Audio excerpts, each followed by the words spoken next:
We're going to make a Windblown Sue quilt. This is a little girl's quilt. One of these precious ones from the past.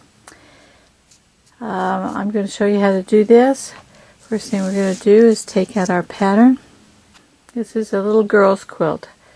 I'm going to show you how to do this. First thing we're going to do is take out our pattern. The pattern comes in two sizes. There's a smaller size. This is for a little baby bed. And then there's a twin size. So you can make the bigger one to put on a little girl's bed. There are lots of pictures and diagrams to show you how it's put together. And we'll start from the beginning and we'll work our way through this quilt. What we're going to do is just make the basic block, and you can repeat the block as many times as you'd like to make the size of quilt that you want. I give the yardage for the smaller quilt and I give the yardage for the bigger quilt, so you have something you can work with. First thing you want to do is to cut the block that you're going to put Windblown Sue on, and that is 15.5 inches by 13.5 inches. Cut as many blocks as you plan to put in your quilt. Take out the pattern pieces that came with your quilt pattern, the pattern pieces for and there's one page, and then there's a bonnet, and then there's an apron, and then there's the body, the dress. What we're going to do is we're going to make templates that we're going to use on all of the pieces that we're going to put on the block. So we're going to take these paper patterns and we're going to make them into templates. You're going to buy a piece of template plastic. It usually comes 12 by 18. Tape the paper pattern to a table so it doesn't move, and then tape your template plastic on top of it so it won't move either. What you're going to do is you're going to trace the inside pattern, not the outside pattern, but the inside pattern. I'm going to use a Sharpie pen, a fine point Sharpie pen, so that I can see my pattern easily.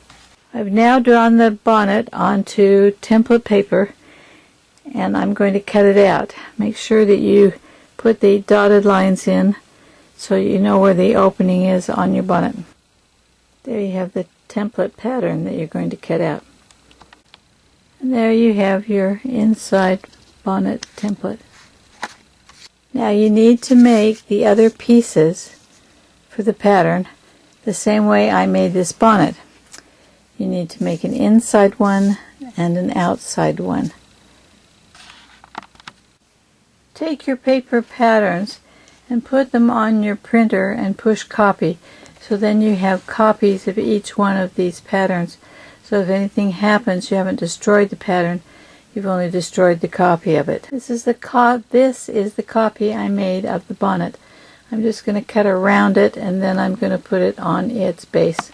What I'm using is a heavyweight file folder. I found them very handy and they seem to work really well for what I want. I'm taping it to the file folder that I'm using, and then I'm going to cut it out on the outside dotted line.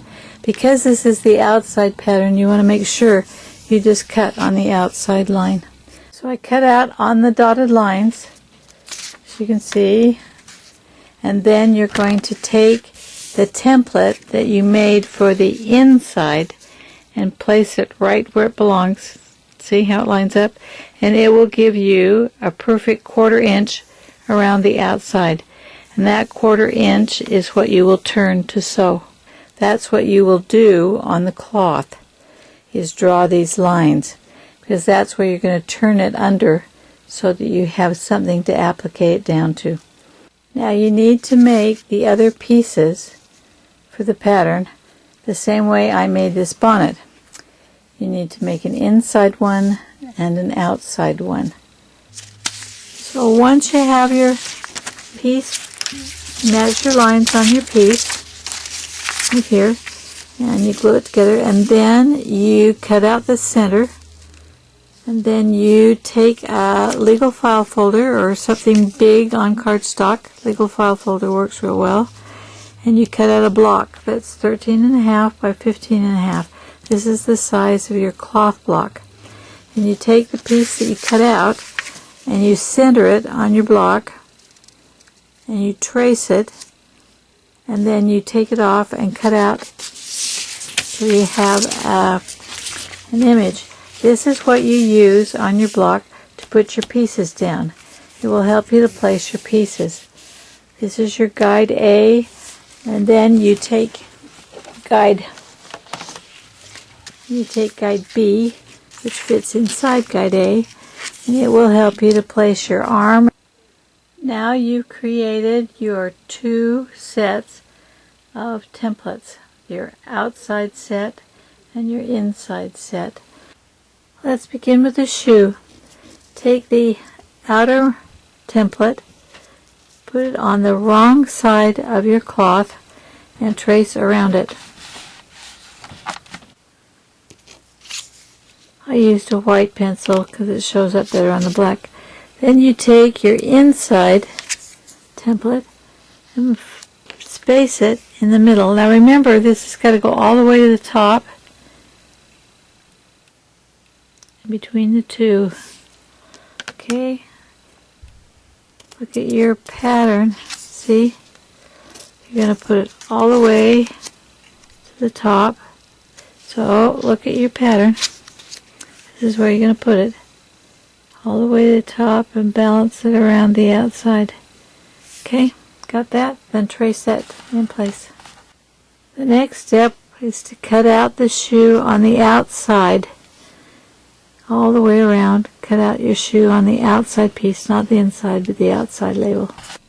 Now I've cut out around. Now what I'm going to do is, there's curves here, and to turn it, you're going to turn this 1/4 inch inside and baste it down so that you have an applique base to applicate on. Here is the shoe, and what I've done is just taken a piece of thread that I can see, and I didn't put a knot in it, I just started it, and you just go around. When you get to this part where it rounds, you're going to have to take a little bit.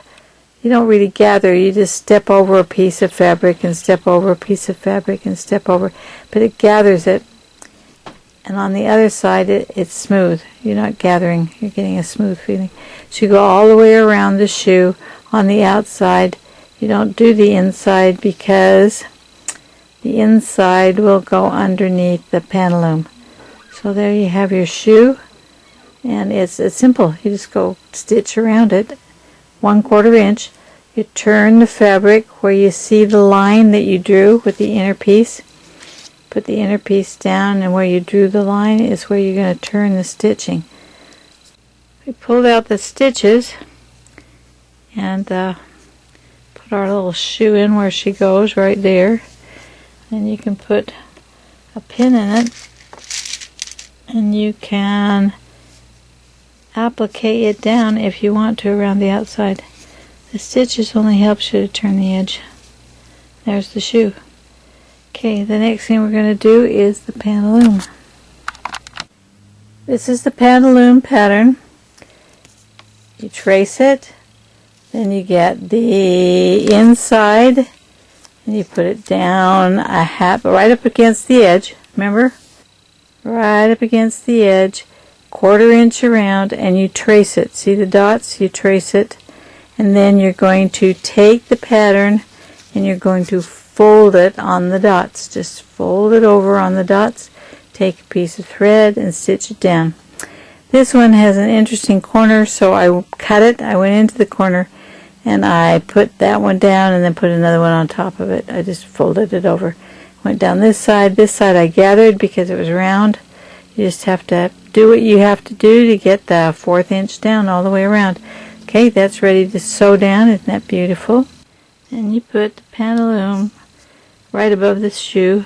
You're going to sew that in so it'll go right above the shoe, and the dress will sew in the top of the pantaloon.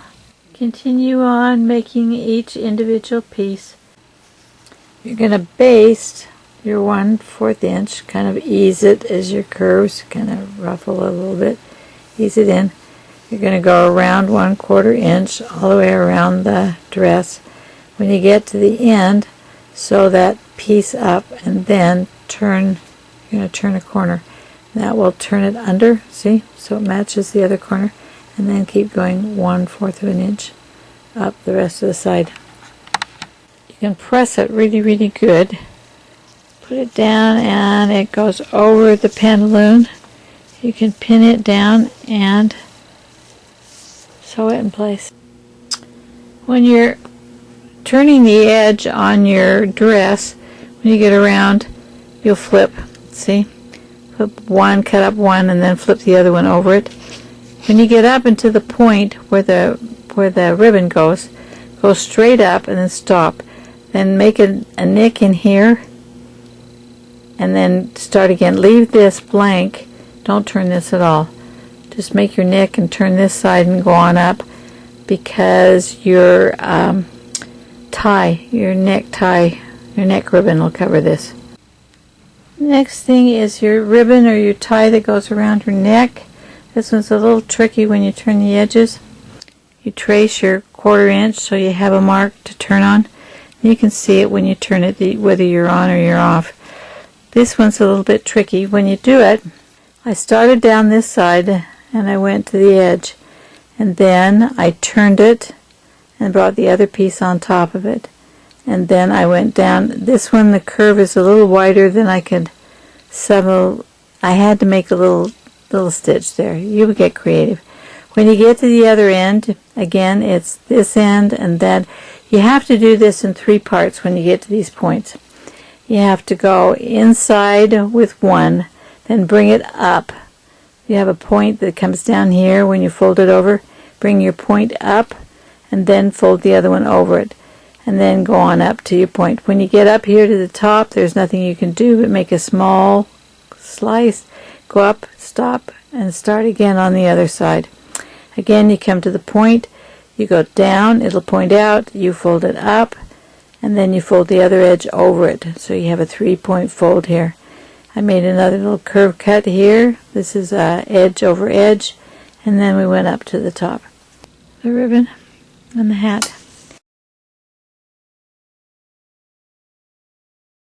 You can also order it with the guides and the patterns already made. Because you turn a 1/4 inch under and then applique it down, you have smooth edges all the way around. Called a blind stitch. You go right where you took your stitch, and then you go down a ways and just catch the edge of your cloth. Just over the cloth, and you come up.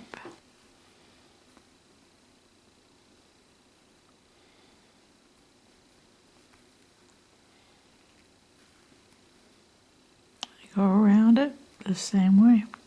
The final thing you're going to do is take out the thread you used to base the 1/4 inch that you turned under, and you just pull it out. And this is how the final block turns out.